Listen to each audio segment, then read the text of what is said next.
वक्त को लेकर यह मुहावरा आम है, यही कि वक्त वक्त की बात होती है। बिल्कुल, वक्त का प्रवाह आम जिंदगी का मायने बदल देता है। तो सियासतदानों के क्या पूछने, वक्त उनकी दिशा दशा तक बदल देता है। गाजीपुर की सियासत में भी कुछ ऐसे बड़े चेहरे हैं जिनकी किसी वक्त में अपने दल में, अपने इलाके में चमक दमक थी और हनक भी थी, मगर आज उनका वक्त बदल गया है। यह ठीक है कि अपने क्षेत्र में तो उनकी वही चमक दमक दिखती है, हनक भी सुनाई पड़ती है, मगर अपने दल के लिए वह जरूर बिल्कुल बेगाने हो गए हैं। खैर, उन चेहरों की शिनाख्त कराऊं उसके पहले यह साफ कर दूं कि इन चेहरों में ज़्यादातर वही हैं जो पहले किन्हीं ना किन्हीं तरीके से अपने ही दल में जबरिया ठेलियाए गए हैं। तब जाहिर है कि उनका अपने अपने दल से मोह भी भंग हो चुका है। और अब ऐसे चेहरों की चर्चा शुरुआत खुद के जनाधार वाले और कद्दावर नेता अरुण सिंह से करता हूं। अरुण सिंह के बूते भाजपा पहली बार जिला सहकारी बैंक पर काबिज हुई थी।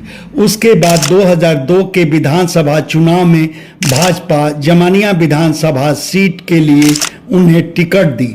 फिर 2007 में भी भाजपा जमानिया सीट पर अरुण सिंह को ही आजमाई। उसके बाद भाजपा 2012 के विधानसभा चुनाव में अरुण सिंह को सदर सीट पर लाई। वह दौर था जब गाजीपुर में वोट के मामले में भाजपा एक तरह से बिल्कुल दरिद्र थी। उन तीनों चुनावों में भाजपा की मौजूदगी महज औपचारिक ही रही, मगर अरुण सिंह अपने बूते विरोधियों को कड़ी टक्कर देते रहे। शायद वही वजह रही कि भाजपा अरुण सिंह को गाजीपुर संसदीय सीट से तैयारी शुरू करने को कही। अरुण सिंह तन मन धन से उस तैयारी में जुट भी गए, मगर 2014 में संसदीय चुनाव की बारी आई तो भाजपा उन्हें सीधे ठेंगा दिखा दी। तब वही हुआ, अरुण सिंह बागी हो गए।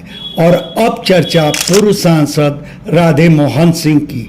एक वक्त था जब राधे मोहन सिंह समाजवादी पार्टी के चमकते सितारे थे। साल 2002 के जिला पंचायत के चेयरमैन चुनाव में समाजवादी पार्टी उन्हें मैदान में उतारी, जहां उनका मुकाबला माफिया त्रिभुवन सिंह के भतीजे अनिल सिंह उर्फ बद्रू से हुआ। बावजूद राधे मोहन सिंह समाजवादी पार्टी का शान मान बचाए। फिर बारी आई 2009 के लोकसभा चुनाव की। समाजवादी पार्टी उन्हें टिकट दी।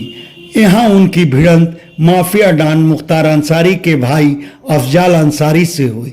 बावजूद राधे मोहन सिंह समाजवादी पार्टी का परचम फहराने में कामयाब रहे, मगर उसके बाद समाजवादी पार्टी में उन्हें हाशिए पर करने का भीतरी खेल शुरू हुआ और पार्टी का सांसद रहते हुए भी दोबारा 2014 के चुनाव में वह टिकट से महरूम कर दिए गए। यहां तक कि 2022 के विधानसभा चुनाव में राधे मोहन सिंह सदर सीट से लड़ने की तैयारी शुरू किए, मगर पार्टी में उनके पीछे पड़े लोग उनकी वह ख्वाहिश भी पूरी नहीं होने दिए। आखिर में राधे मोहन सिंह खुद ही समाजवादी पार्टी से दूर होने का ऐलान कर दिया।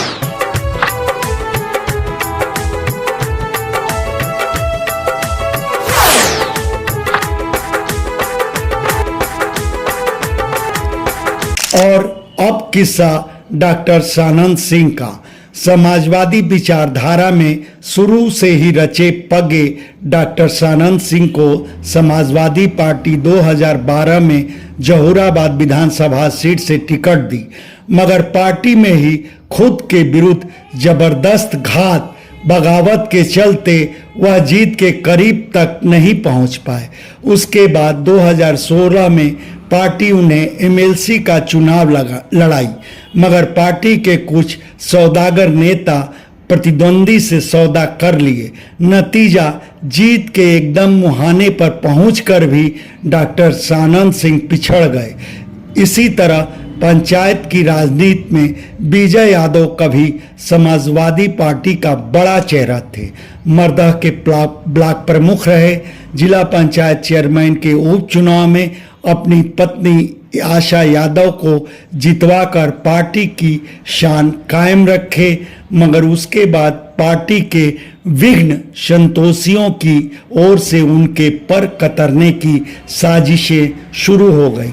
और कुछ ऐसा ही मामला विवेक सिंह सम्मी का है।